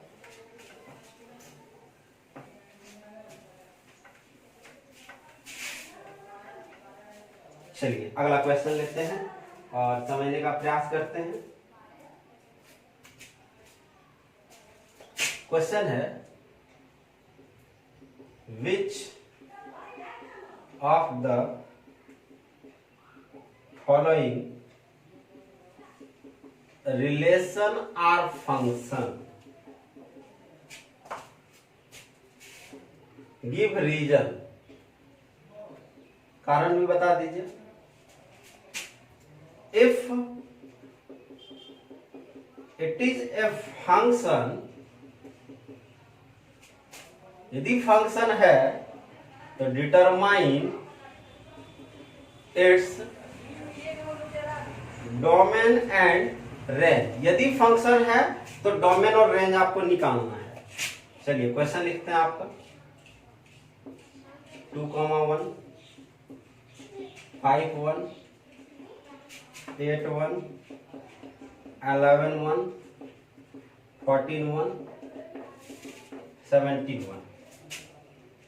दूसरा 2,1 4,2 6,3 8,4 10,5 12,6 14,7। तीसरा 1,3 1,5 2,5। तो सबसे पहले आप ट्राई कीजिए बनाने का और देखिए कोई दिक्कत है समझने में। दिक्कत तो वैसे नहीं होना चाहिए, तो ट्राई कीजिए। सबसे पहले आप टाइम दे रहे हैं, आपको थोड़ा 1 मिनट का टाइम दे रहे हैं, आप ट्राई कीजिए उसको। आपको बताना है, क्वेश्चन आप ध्यान से देखिए। बताना आपको कौन सा जो रिलेशन है वो फंक्शन है, और यदि फंक्शन है तो कारण बताइए, मतलब पहले कारण दीजिए फंक्शन क्यों नहीं है और है, और यदि फंक्शन है तो उसका डोमेन और रेंज को बताइए कि डोमेन क्या होगा, रेंज क्या होगा। तो ये है आपका कि कौन सा डोमेन होगा और कौन सा रेंज होगा।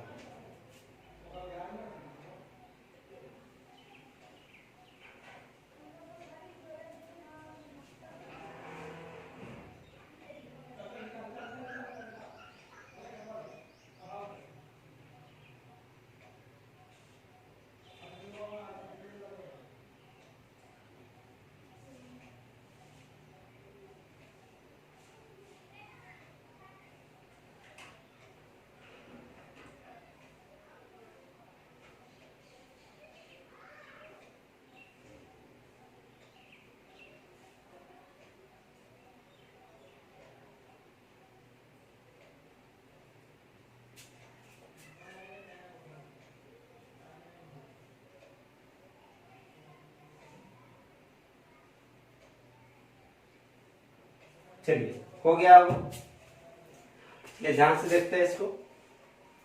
पहला है 2 1। देखिए कोई भी चीज रिलेशन है, फंक्शन है, कैसे पता करेंगे, तो सिंपल है, आप फर्स्ट वाला को देखिए कि फर्स्ट वाला सिंपल है, फर्स्ट वाला रिपीट नहीं होना चाहिए किसी में। 2 देख लीजिए कहीं है, 2 नहीं है, ठीक। 5 कहीं है, नहीं है। 8 कहीं है, नहीं। 11 सब अलग अलग है, जिसको कह सकते हैं कि एक नंबर मेरा क्या है, फंक्शन है। इसलिए फंक्शन है क्योंकि सेट 1 यानी पहला सेट का कोई भी एलिमेंट एक से ज्यादा रिलेशन नहीं बना रहा है, मतलब each element of set A has unique image, एक यूनिक इमेज है बी में, तो इसको फंक्शन कह सकते हैं। यदि फंक्शन है तो बताइए आपका डोमेन क्या है। डोमेन तो आपको बोले जो तीर चलाता है, तो तीर कौन कौन चला रहा है, यानी स्टार्टिंग वाला आपका चला रहा है, 2 चला रहा है, 5 चला रहा है, 8 चला रहा है, 11 चला रहा है, 14 चला रहा है, 17 चला रहा है। डोमेन हो गया। रेंज, रेंज देखिए ध्यान से, रेंज मतलब जो तीर खा रहा है, सब में देखिए तीर खा रहा है, तो 1 हो गया आपका, ये हो गया। दूसरा देखिए 2 है कहीं, 2 ना, 4 6 8 सब यूनिक है, इसमें भी देखिए सब 2 4 6 8 10 सब यूनिक है ना, तो ये भी एक तरह का फंक्शन है। यदि फंक्शन है तो डोमेन क्या है, फंक्शन है तो डोमेन क्या है, जो तीर चला रहा है, कौन चला रहा है, 2 चला रहा है, 4 चला रहा है, 6 8 10 12 14। रेंज क्या है, जो तीर खा रहा है, कौन कौन खा रहा है आपका, 1 खा रहा है, 2 खा रहा है, 3 4 5 6 7।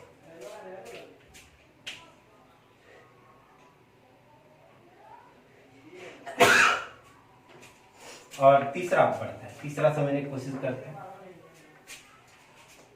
1 3, इसमें देखिए फंक्शन है, तो यहाँ पे 1 है, यहाँ 1 है, तो 1 3 से रिलेशन बना रहा है, 1 5 से बड़ी नाइंसाफी हो गया, ये फंक्शन नहीं है, तो नॉट ए फंक्शन। आपको समझ में आया होगा कि कौन सा फंक्शन है, कौन सा फंक्शन नहीं है। तो चलिए आगे बढ़ते हैं और आगे की कहानी को समझते हैं, आगे के क्वेश्चन को करते हैं। इसको मिटा दे रहा हूं, लिख लिए होंगे आप, तो है ना बहुत आसान चैप्टर, रिलेशन एंड फंक्शन। चलिए अगला क्वेश्चन लेते हैं और समझने का प्रयास करते हैं कि कैसे बनाना है इस चैप्टर में, कैसे क्वेश्चन आ सकते हैं।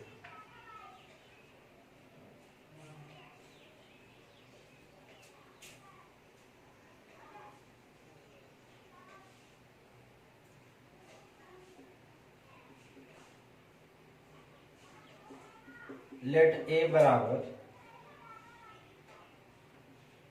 1 3 5 7 एंड बी बराबर 2 4 6 8, और बोल रहा है लेट एक आर जो है रिलेशन है, कैसे रिलेशन है, x y का रिलेशन है, सच डेट x जो है a से बिलोंग कर रहा है और y जो है आपका b से बिलोंग कर रहा है, एंड x ग्रेटर देन आपका y है। Number 1, right r in roster form, r को रोस्टर फॉर्म में लिखना है। दूसरा, फाइंड डोमेन, डोमेन को डोम लिखते हैं शॉर्ट फॉर्म में, एंड रेंज, रेंज निकालना है। तीसरा, डिपिक्ट आर, एरो डायग्राम लिखना है बाय एन एरो डायग्राम। तो एरो डायग्राम से आपको इसको समझना है।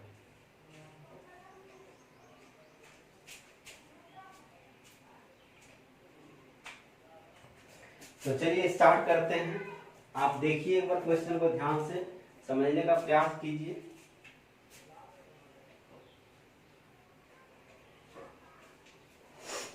देखिए क्वेश्चन क्या है कि देखते हैं इसको। ए दिया है, एक सेट ए है, एक सेट बी है, एक रिलेशन है आर, बोल रहा है कि एक्स कोमा वाई है, रिलेशन है जो पेयरिंग ऑर्डर पेड होगा वो एक्स कोमा वाई में होगा। एक्स ए से बिलोंग कर रहा है, मतलब एक्स का जो भी एलिमेंट होगा ए से होगा, और वाई का जो भी एलिमेंट होगा वो बी से होगा। और बोल रहा है कि एक्स बड़ा होना चाहिए वाई से।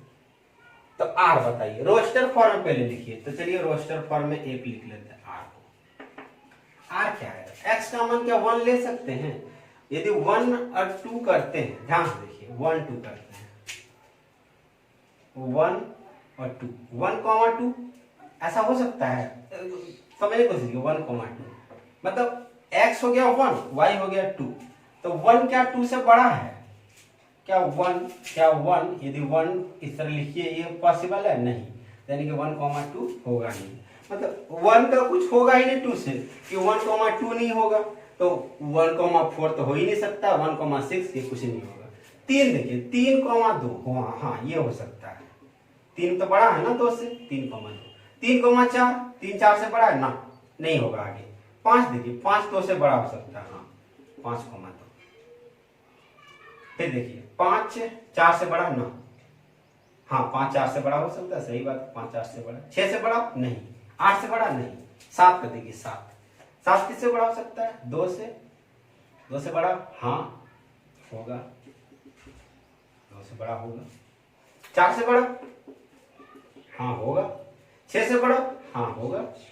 8 से बड़ा नहीं, 8 से बड़ा नहीं। ये रोस्टर फॉर्म में हो गया, यानी इतना ही पॉसिबल है। यदि इस इक्वेशन को देखिए, बोल रहा है कि x, y होना चाहिए, ठीक है, x a से आना चाहिए, y b से आना चाहिए, x a से आना चाहिए, y b से होना चाहिए, और x का मान y से बड़ा होना चाहिए। तो 1, 2 देखें तो 1 2 से बड़ा है नहीं, तो लिख नहीं सकते हैं। 1 4 कुछ नहीं लिख सकते हैं। 3, 2 लिख सकते हैं क्योंकि 3 2 से बड़ा है।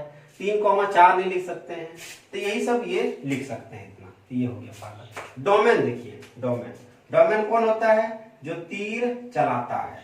तो तीर कौन चला रहा है? 3 चला रहा है आपका, 5 चला रहा है तीर, 7 चला रहा है, और कुछ नहीं चला रहा है। रिपीट नहीं करना है, एक एलिमेंट को एक ही बार लिखना है।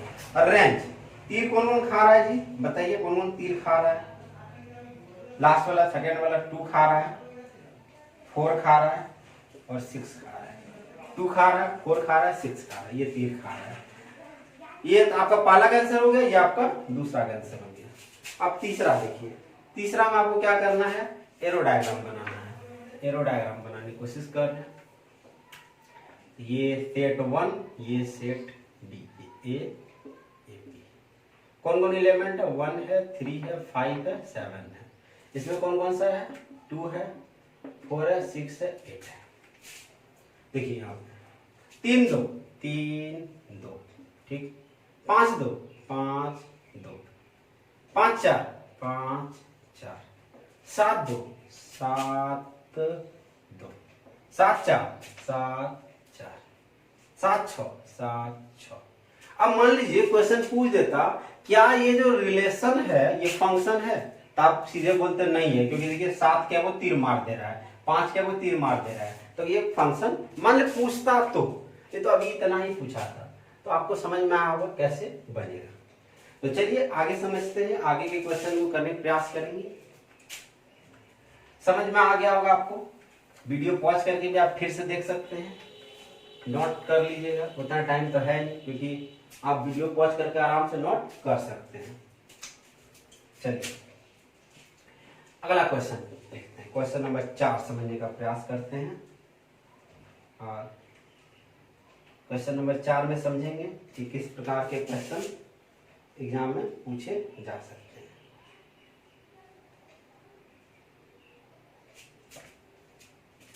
चलिए एक क्वेश्चन लेते हैं कि इफ f(x) बराबर x² है आपका, और बोल रहा फाइंड f(1.1) माइनस f(1) बटे 1.1 माइनस 1, ये आपको पूछ रहा है। तो कैसे बनेगा इसको देखते हैं। ये देखिए ध्यान से, यदि आप f(1.1) ले रहे हैं तो इसका मतलब क्या हो गया 1.1 का स्क्वायर। यदि आप f(1) ले रहे हैं इसका मतलब क्या हो गया 1 का स्क्वायर। तो आप इसको तो ऐसे लिख सकते हैं ना, इसको ये f(1.1) को क्या लिख सकते हैं 1.1 का स्क्वायर, माइनस f(1) को क्या लिख सकते हैं 1 बटे, इसको क्या लिख सकते हैं आप 1 का स्क्वायर। ये तो 1.1 माइनस 1 तो नीचे है ही। अब देखिए a² माइनस b² है, इसको आप ऐसे लिख सकते हैं ना 1, और ये आपका 1.1 माइनस 1, और नीचे में तो आपका दिया है ये 1.1 माइनस 1, ये दोनों तो कट गया। फाइनली आंसर क्या आ गया आपका 2.1। तो बहुत ही आसान सा क्वेश्चन था, कुछ नहीं करना था, सिर्फ f(x) का जो वैल्यू है वहां पर पुट करना है और इसको सॉल्व करना है। इसको उतारिए जल्दी, अगला क्वेश्चन लेंगे और अगला क्वेश्चन समझने का प्रयास करेंगे हम।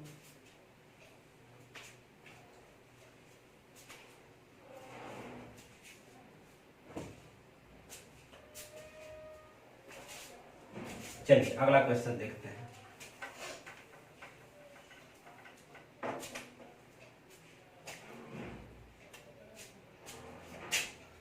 क्वेश्चन है find the domain and range, domain बोल रहा, find the domain of the function f(x) बराबर x² 2x plus 1 x² minus 8x plus 12। देखिए बोला एक फंक्शन दिया है आपका f(x) equal to x² plus 2x plus 1 बटे x² माइनस 8x प्लस, यानी कहा क्या रहा है, देखिए कह रहा है f(x) बराबर है x² प्लस 2x प्लस 1 बटे x² माइनस 8x प्लस 12। पूछ रहा है कि इसका डोमेन बताइए। तो डोमेन क्या होता है आपको समझना होगा। डोमेन यदि f(x) है, ये x, डोमेन क्या होगा, तो डोमेन आपका x का वैल्यू होगा। ध्यान से सुनिए, x का हम क्या करते हैं, यदि 4,3 वाला इस तरह लेते हैं तो ये टर्म x होता है, ये टर्म y होता है, ऐसे ही बढ़ते जाता है। तो ध्यान से देखिए इसमें जो x का जो वैल्यू पॉसिबल है वही ना डोमेन है, और उसके बाद जब x का वैल्यू रखते हैं तो जो y का वैल्यू आता है तो वो मेरा रेंज कहलाता है। तो x का वैल्यू क्या क्या पॉसिबल है, तो x का वैल्यू तब ना पॉसिबल होगा जब नीचे वाला, मेरा नीचे वाला टर्म 0 नहीं आना चाहिए। नहीं, नीचे वाला टर्म 0 आ गया तो कुछ भी ऊपर में रहे, यदि नीचे में 0 आ गया तो वो तो इनफाइनाइट हो जाएगा, जो कि नॉट डिफाइंड कहते हैं, वो एक्सप्रेशन नॉट डिफाइंड हो जाएगा। तो देखिए कि नीचे वाला टर्म में क्या क्या ऐसा आ रहा है जो 0 कर दे रहा है। तो क्या करेंगे, इसका फैक्टर तोड़ लेंगे, सिंपल सा है, x² माइनस 8x प्लस 12 बराबर 0। ये 0 के बराबर, मान लीजिए 0 है, तो कब कब 0 हो सकता है, इसका फैक्टर तोड़िए। तो 12 है minus 6x minus 2x plus 12 बराबर 0। x माइनस आपका 6 हो गया, माइनस 2 x माइनस 6 बराबर 0, x माइनस 6 और ये x माइनस 2 बराबर 0। x बराबर आपका 2 आ गया और x बराबर 6। यदि x का मान 2 रख रहे हैं यहाँ पे तो ये नीचे वाला टर्म 0 आ जाएगा, यानी कि fx इनफाइनाइट हो जाएगा, जो कि नॉट डिफाइंड होगा। तो नॉट डिफाइंड तो होना नहीं चाहिए ना, कोई भी फंक्शन का वैल्यू मान एग्जिस्ट करना चाहिए। तो आप देख लीजिए कि कौन कौन पॉइंट पर एग्जिस्ट नहीं कर रहा है, 2 पे नहीं कर रहा है, 6 पे नहीं कर रहा है। तो आपको क्या बोलना है, डोमेन ना। तो डोमेन सब कुछ हो सकता है, आर मतलब सब रियल नंबर हो सकता है। क्या नहीं हो सकता है, 2,6 नहीं हो सकता है, इसके अलावा सब कुछ हो सकता है। तो बहुत ही आसान था। इस तरह का टाइप का क्वेश्चन आप देखिए कि एफ का वैल्यू कहाँ पे इनफाइनाइट आ जा रहा है। इनफाइनाइट आने के लिए आपको नीचे वाला टर्म देखना पड़ेगा कि वो कहाँ पे आपका 0 आ जा रहा है। तो समझ में आया कि कैसे निकाले डोमेन। कुछ और क्वेश्चन करते हैं और समझने का प्रयास करते हैं कि कैसे बनेगा। बहुत ही आसान है, सारा का सारा थ्योरी मैंने बता दिया है आपको इस चैप्टर में जितना सा है। अब हम क्वेश्चन के माध्यम से इस चैप्टर को खत्म करेंगे। चलिए अगला हम क्वेश्चन लेते हैं। क्वेश्चन है कि find the domain and range of the real function f defined by fx बराबर रूट x माइनस 1, fx बराबर रूट x माइनस 1। तो आपको ये पता करना है कि कब ये जो फंक्शन होगा मेरा, ये जो कब फंक्शन होगा, ये मेरा कब फंक्शन होगा, ये वाला कब मेरा फंक्शन होगा जो नॉट डिफाइंड, मतलब रियल नंबर आना चाहिए, इमेजिनरी नहीं आ जाना चाहिए, क्योंकि रूट में है। रूट में देखिए, यदि रूट में पॉजिटिव है, रूट जैसे 4 आपको भी समझ में आ रहा है, लेकिन यदि यहाँ पर आता रूट -4 तो समझ में नहीं आता है। रूट के अंदर कभी माइनस पढ़े ही नहीं है, लेकिन अगला क्लास में पढ़ना। इसको कहते हैं इमेजिनरी नंबर। यदि रूट के अंदर माइनस हो और यदि प्लस हो तो उसको हम रियल नंबर कहते हैं। तो बोल रहा है कि फाइंड द डोमेन निकालना है आपको, रेंज निकालना है किसका, रियल फंक्शन। ये जो रियल फंक्शन है इसका निकालना है। इसको कैसे डिफाइन किया गया, एफ जो है डिफाइन किया गया एफ बराबर। तो रियल ठीक है, निकालने के लिए डोमेन निकालना है, मतलब एक्स का वैल्यू निकालना है। डोमेन निकालना मतलब एक्स का वैल्यू निकालना है। रेंज निकालना मतलब fx का वैल्यू निकालना है। रेंज निकालना मतलब fx का वैल्यू निकालना है, और डोमेन निकालना है। तो यानी कि देखिए ध्यान से, ये जो x का वैल्यू क्या क्या हो सकता है, यहाँ पे देखिए x का वैल्यू, इसके रूट के अंदर वाला चीज 0 हो सकता है। हाँ 0 हो सकता है ना, लेकिन क्या नेगेटिव हो सकता है, नहीं। तो यानी कि इसके अंदर वाला चीज यानी कि x माइनस 1 क्या हो सकता है आपका, ग्रेटर देन इक्वल टू 0। नहीं हो सकता है, x का मान आपका क्या हो सकता है, ग्रेटर देन इक्वल टू 0। इसके अलावा कुछ होगा। यदि हम x का मान मान लीजिए इस तरह लिखते हैं कि लेस देन 0, तो ये x माइनस 1 का मान लेस देन 0, मतलब ये हम बोल रहे हैं -4, जो कि सही नहीं है, क्योंकि ये क्या हो गया आपका, ये हो गया आपका इमेजिनरी नंबर। ध्यान से मेरी कोशिश कीजिए हम क्या कहना चाह रहे हैं। डोमेन रेंज, डोमेन मतलब x का वैल्यू, रेंज मतलब y का वैल्यू।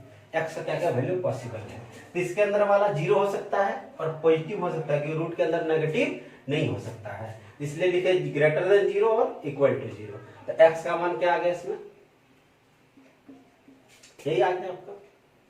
तो यानी कि x का मान 1 तो होगा, उससे बड़ा होगा। तो आप यदि सिंपल में डोमेन लिखने जाइएगा, डोमेन क्या होगा, तो 1 इनफाइनाइट चल गया। इसका मतलब समझिए, इंटरवल हम पढ़ाए थे आपको सेट में, तो वो समझ में आया होगा। एक को ले रहे, क्लोज इंटरवल लिए, मतलब 1 को लिए। इनफाइनाइट में हमेशा ओपन इंटरवल रहता है, क्योंकि इनफाइनाइट किसी ने देखा नहीं है। तो x का मान ग्रेटर देन इक्वल टू 1, इसका मतलब x का मान 1 भी हो सकता है, 2 भी हो सकता है, 3 भी हो सकता है, 4 5 इन्फिनिटी हो सकता है। तो आपका डोमेन निकल गया। मान लीजिए रेंज, यदि रेंज निकालना है, ध्यान समझिए, रेंज निकालना है तो रेंज क्या होता है, y का वैल्यू। तो यहाँ x का वैल्यू यदि हम 1 रखते हैं, ध्यान से देखिए, x का मिनिमम तो मान 1 रखेंगे ना, 1 रखेंगे तो 1 माइनस 1 क्या होगा, 0। तो fx का मान क्या आ जाएगा, 0। fx 0 आ सकता है, लेकिन x 0 एक्स जीरो इसलिए नहीं हो सकता है क्योंकि जीरो माइनस वन करेंगे तो माइनस वन आएगा क्योंकि रूट के अंदर। तो आप देखिए कि रेंज निकालना मतलब एफ एक्स का वैल्यू, क्योंकि इधर वाला x होता था, इधर वाला आपका y होता था, और डोमेन इधर से निकालते थे, रेंज इधर से निकालते थे। तो रेंज क्या क्या हो सकता है आपका, तो यदि मिनिमम मान वन ही ले सकते हैं ना, क्योंकि वन से इनफाइनाइट जाएगा, तो यदि वन लेते हैं तो वन माइनस वन जीरो, तो रूट जीरो मतलब आपका जीरो ही आया। तो रेंज आपका क्या हो सकता है, जीरो से लेकर आप कितना हो सकता है, इनफाइनाइट हो सकता है, क्योंकि जब इनफाइनाइट रखिएगा आप तो इनफाइनाइट माइनस वन इनफाइनाइट ही आएगा, रूट इनफाइनाइट भी इनफाइनाइट होता है। तो ध्यान, सिंपल चीज है कि एग्जाम में इसी तरह आपका आएगा कि डोमेन निकालना है और रेंज निकालना है। इसको आप देखिए, समझिए, फिर कुछ और एग्जांपल लेंगे और उसे अच्छे से समझने का प्रयास करेंगे।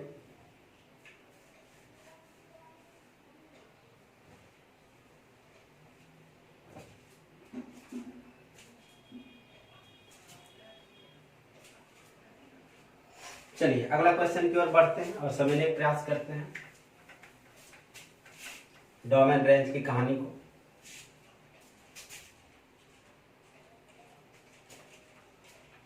क्वेश्चन है आपका, find the domain and range of the real function f defined by mod x minus 1।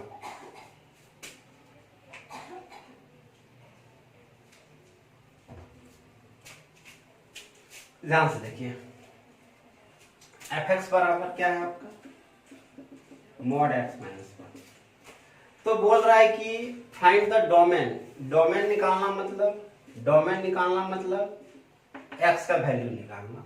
क्या कुछ भी x का मान रखते हैं, x का मान कुछ भी रख सकते हैं ना, यहाँ पे कोई भी रियल नंबर रख सकते हैं, क्योंकि नीचे ये तो बटे में फॉर्म में है नहीं, बटे वाला फॉर्म में रहता, तब देखते कि वो अनडिफाइंड नहीं होना चाहिए। तो यानी कि डोमेन क्या हो सकता है, कुछ भी r, कोई भी रियल नंबर रखिए, 1 रखिए, 2 रखिए, 3 रखिए, x का मान कुछ भी रखिए, वैलिड होगा। x का मान क्या क्या हो सकता है। रेंज मतलब जो एफ एक्स का मान आएगा।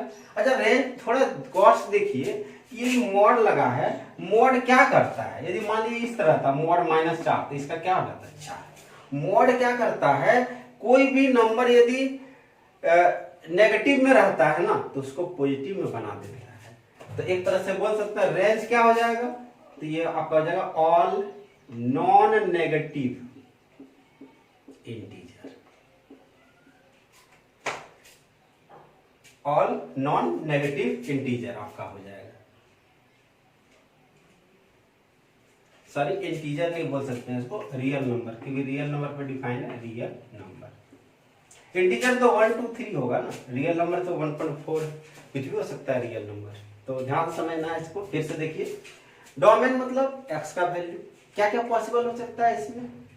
यदि देखिए कोई एक्सप्रेशन इस फॉर्म में है ना, जैसे x square minus 4x plus 1, यदि इस तरह फॉर्म में है तो x का मान तो कुछ भी डाल सकते हैं ना, कुछ भी डाल देंगे तो कोई टेंशन क्या लेना है, डायरेक्ट रियल नंबर लिख देंगे। लेकिन अब पूछ रहा है कि रेंज क्या होगा, रेंज मतलब possible value of F x, F X का मान सब कुछ होगा लेकिन सब पॉजिटिव में ही होगा, मतलब कोई नेगेटिव में होगा नहीं, इसलिए इसको क्या लिख दिए, all negative real non negative, negative non negative, negative नहीं होना चाहिए, जीरो भी हो सकता है। तो ये हुआ। कुछ और क्वेश्चन ले लेते हैं और जल्दी इसको खत्म करते हैं, थोड़ा सा 1 2 क्वेश्चन और लेंगे और इस चैप्टर को जल्दी अलविदा कहेंगे और समझने का प्रयास करेंगे। जल्दी जल्दी अलविदा कहिए इसको।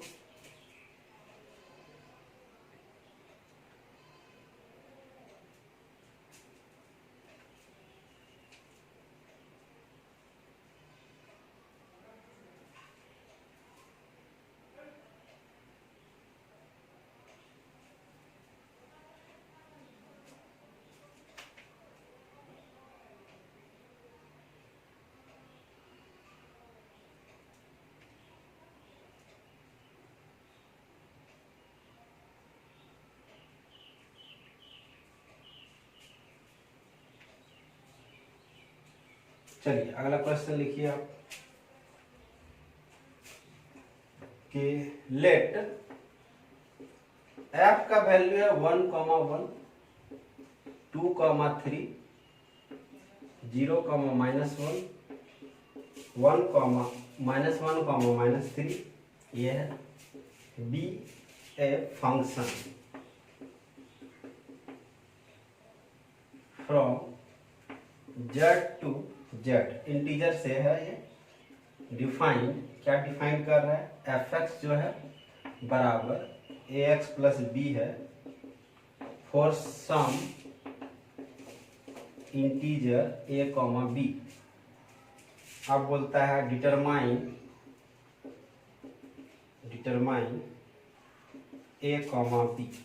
अब बोल रहा है कि a, b का मान आपको निकालना है कि a, b क्या होगा। तो ट्राई कीजिए, क्या कह रहा है, कुछ नहीं कीजिए, देखिए जो f फंक्शन है मेरा उसमें आप यहाँ पे देखिए 1, 1 ही लेते हैं पहले, चलिए 1, 1। तो ये इक्वेशन क्या है, fx बराबर ax प्लस b है, यानी कि fx मतलब y का वैल्यू भी क्या है 1 है, 1 बराबर a इंटू 1 प्लस b, यानी कि a प्लस b बराबर क्या आ गया आपका 1 आ गया, एक इक्वेशन। फिर एक 2, 3 ले लीजिए, 2, 3, तो इसमें भी वही होगा fx बराबर ax प्लस b, तो यहाँ मान 2 रखिए, ये fx मतलब y का वैल्यू, fx में y का वैल्यू, ये 3 रखिए, मतलब ये इक्वेशन में आप x और y का वैल्यू यहाँ से कोई रखिए और a और b का आपका वैल्यू आ जाएगा। 2 इक्वेशन चाहिए ना, a b 2 वेरिएबल है तो 2 इक्वेशन चाहिए। a का मान कितना हो गया आपका 2, x का मान 2 प्लस 2a प्लस, ये 2 इक्वेशन है, दोनों को सॉल्व करते हैं। ये a प्लस b बराबर 1 हो गया और ये 2a प्लस b बराबर 3 है।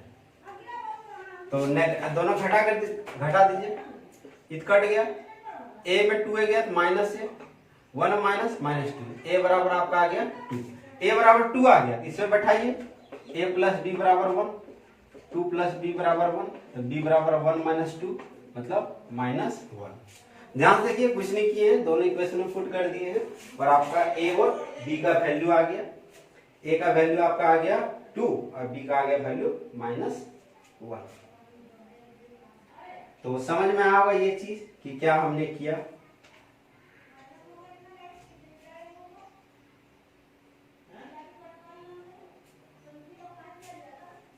एक लास्ट क्वेश्चन देखते हैं और लास्ट क्वेश्चन से हम खत्म करेंगे इसको।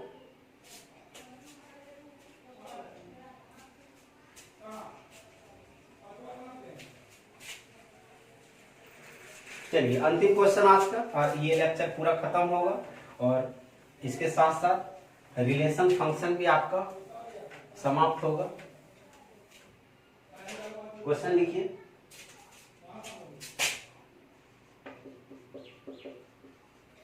Find the range of the following function. Range लिखना है आपको। सबसे पहला है fx बराबर 2 - 3x, जहां पे x बिलोंग्स टू r और x ग्रेटर देन 0। दूसरा fx बराबर x² प्लस 2, ये आपका 2 है।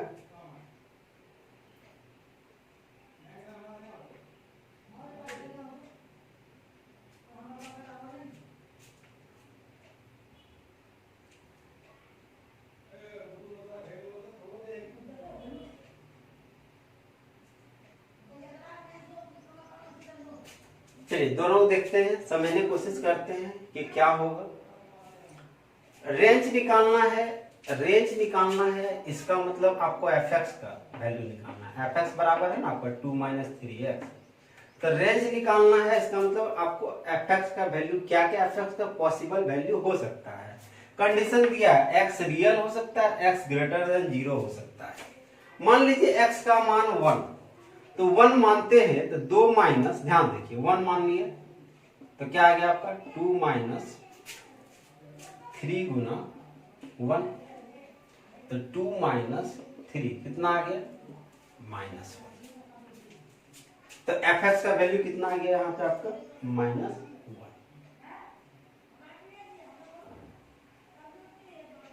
मान लीजिए वैसे ही हम x का मान कुछ भी है इन्फिनिटी मान लेते हैं। तो जब x का मान इन्फिनिटी आप मान लीजिएगा, सपोज x का मान आप इन्फिनिटी मान लेते और x रियल नंबर है ना, वो x का मान लिया इन्फिनिटी आप मान लेते हैं, क्योंकि 0 से बड़ा हो सकता है और अनंत तक जा सकता है। 0 से यदि बड़ा होगा तो क्या हो सकता है 0.1 हो सकता है, 0.001 हो सकता है, सब तो 0 से बड़ा है ना। ध्यान से देखिए, फिर ये x का मान 0 से बड़ा मतलब इनफाइनाइट तक जा सकता है। तो x का मान इनफाइनाइट मान लेते हैं तो शायद ये fx बराबर 2 माइनस 3 गुना इनफाइनाइट, मतलब माइनस इनफाइनाइट आ रहा है शायद 2, 3 गुना माइनस इन्फिनिटी है ना, तो माइनस इनफाइनाइट आ सकता है। तो मिनिमम मान तो माइनस इनफाइनाइट, क्योंकि माइनस में आ गया तो कम है ना। आप पाकिस्तान थोड़े है जो कि टेम्परेचर बोल दिया था वो मैक्सिमम -1 है, मैक्सिमम -4 है, मिनिमम -1 है। पाकिस्तान का रेडियो चैनल बोल दिया था। तो पाकिस्तान वाला तो आदमी थोड़े है आपकी समझ जाएंगे कि ये मिनिमम होता है, ये मैक्सिमम होता है। लेकिन वो क्या कर दिया था, मैक्सिमम -4 कर दिया था और मिनिमम, क्योंकि नेगेटिव में जितना छोटा होता है वही तो बड़ा होता है ना। तो यदि x का मान यदि प्लस में इनफाइनाइट रखते हैं, क्योंकि x का मान क्या रख सकते हैं, यहाँ देखिए x का मान ग्रेटर देन 0 मतलब 1 2 3 इनफाइनाइट तक जा सकता है, रियल नंबर कुछ भी ले सकते हैं। तो इनफाइनाइट रखे तो माइनस इनफाइनाइट आ गया। देखिए कोई भी रेंज निकालना है ना, रेंज क्या होता है, एक मिनिमम वैल्यू से मैक्सिमम वैल्यू के बीच का मान होता है। तो ये आपका हो गया। अब x का मान ग्रेटर देन 0 है, x का मान ग्रेटर देन 0 है, तो अब क्या मैक्सिमम हो सकता है, तो ग्रेटर देन 0 है। तो यदि मान लीजिए सपोज 0 ही मान लेते, ग्रेटर देन 0 मतलब थोड़ा 0, ग्रेटर देन 0 मतलब क्या हुआ, ध्यान समझने की कोशिश कीजिए। ये तो मैक्सिमम मिनिमम माइनस इनफाइनाइट चल गया। ठीक है, ग्रेटर देन 0 मतलब x का मान मान लीजिए सपोज 0 होता, तो पुट करते इसको, fx बराबर 2 माइनस 3 इंटू 0, तो 2 माइनस 3, 2 माइनस 0 बराबर 2। तो 0 होता तब ना 2 आता, लेकिन 0 से पूरा थोड़ा ग्रेटर है, तो इसका मतलब कि थोड़ा सा भी यदि बढ़ गया ये ना, तो ये वाला बढ़ जाएगा, ये वाला बढ़ जाएगा, तो ये 2 से थोड़ा क्या हो जाएगा, कम हो जाएगा। हो गया ना, लेकिन एग्जैक्ट तो वैल्यू पता नहीं कर सकते हैं ना। तो इसका हम यदि रेंज लिखना चाहें, रेंज क्या लिख सकते हैं, मिनिमम तो पता है, मिनिमम पता है माइनस इन्फिनिटी है, मिनिमम कितना है माइनस इन्फिनिटी है, और मैक्सिमम आपका कितना है, कितना जाएगा 2 जाएगा। लेकिन ये क्या है, ओपन ब्रैकेट है, छोटका ब्रैकेट को ओपन ब्रैकेट कहते हैं। ओपन ब्रैकेट कहने मतलब 2 को हम ले नहीं रहे हैं। तो ये fx का मान हो गया। मान लीजिए इसी में पूछता डोमेन बताइए, डोमेन मतलब x का वैल्यू बताइए, तो x का क्या वैल्यू रख सकते हैं, 2x प्लस 2 प्लस 3x है, तो x का मान तो कुछ भी रख सकते हैं, x का मान कुछ भी रख सकते हैं ना। लेकिन fx का मान कुछ भी आ नहीं सकता, वो डिपेंड करेगा x पे। तो इसी क्वेश्चन में यदि पूछ देता डोमेन बताइए, तो इसका आंसर क्या हो जाता आपका r, रियल नंबर हो जाता। तो आपको समझ में आया होगा, फिर से देखिए एक बार। चलिए ये लास्ट वाला, इसको ध्यान से देखिए, ध्यान समझने की कोशिश करते हैं कि क्या रेंज हो सकता है। रेंज मतलब fx का वैल्यू, तो fx का वैल्यू पता करना है तो आप देखिए कि x² क्या हो सकता है। तो x का मान आपका कुछ भी दे दिया मतलब रियल नंबर है, तो x का मान आपका माइनस इन्फिनिटी से लेकर प्लस इन्फिनिटी जा सकता है। माइनस इन्फिनिटी से लेकर बीच में कहीं 0 आएगा, फिर 1 आएगा, 2 आएगा, इधर -1 आएगा। तो आप यदि माइनस इन्फिनिटी भी रख रहे हैं ना, तो माइनस इन्फिनिटी का स्क्वायर प्लस इन्फिनिटी में हो जा रहा है, -4 रख रहे हैं तो 4 का स्क्वायर प्लस में हो जा रहा है, स्क्वायर है तो प्लस में हो जा रहा है। तो कुछ भी रखिए, माइनस इन्फिनिटी में रखिए, माइनस में रखिए, प्लस में रखिए, कोई फर्क पड़ने वाला है नहीं। तो मैक्सिमम मान कितना चल जाएगा, इन्फिनिटी चल जाएगा ना, क्योंकि ये इन्फिनिटी जब हो गया x², इसमें कुछ भी जोड़िए तो इन्फिनिटी हो जाएगा। अब मिनिमम के लिए माइनस इन्फिनिटी ले नहीं सकते हैं, -1 को नहीं 0 ले सकते हैं, क्योंकि कुछ भी इधर उधर लीजिएगा ना, स्क्वायर कीजिएगा तो प्लस में आ जाएगा, तो मिनिमम क्या होगा 0। तो जब 0x का मान रखते हैं तो मिनिमम कितना हो जाएगा fx 2 हो जाएगा। तो ये 2 से लेकर आप इंफिनिटी तक इसको जा सकते हैं। तो इसका आंसर क्या हो गया आपका 2 से लेकर इंफिनिटी। तो समझ में आया होगा ये। फिर से आप इसको देखिए कि क्या किए, ध्यान समझने की कोशिश कीजिए। पहला क्वेश्चन में देखिए रेंज निकालना मतलब आपको सिंपल में कह रहा है कि fx का वैल्यू निकालना, डोमेन मतलब आपका x का वैल्यू निकालना। तो ये आपका 2 + 3x था, 2 + 3x है, तो पूछ रहा है रेंज क्या होगा। रेंज मतलब ये जो fx का वैल्यू क्या होगा, तो fx का वैल्यू वही होगा ना जब x का मान इसमें रखेंगे। तो x का मान क्या क्या रख सकते हैं, ग्रेटर देन 0। तो ग्रेटर देन इनफाइनाइट रख सकते हैं ना, जब इनफाइनाइट एक बार रख दिए तो ये इनफाइनाइट हो गया, तो पूरा का ओवरऑल इनफाइनाइट हो गया ना। और यदि मिनिमम रखेंगे तो 0 रखेंगे तो 2 उसमें आएगा। ये सॉरी ये माइनस में है, ये माइनस में था। यहाँ पे आप x का मान 0 रखिए तो 2 आ गया, एक बार इनफाइनाइट रखिए तो इनफाइनाइट आ गया। समझ में आ गया होगा। एक बार फिर से और देखिए तो खत्म होता है ये आपका रिलेशन फंक्शन, झंझट खत्म होता है। आशा करते हैं आपको पूरा लेक्चर पसंद आया होगा, आनंद लिए होंगे। तो चलिए मिलते हैं फिर एक नए चैप्टर के साथ नेक्स्ट वीडियो लेक्चर में। तब तक के लिए पढ़ते रहिए और मुस्कुराते रहिए। हार जीत तो जिंदगी का रीत है। मिलते हैं तब नए क्लास में।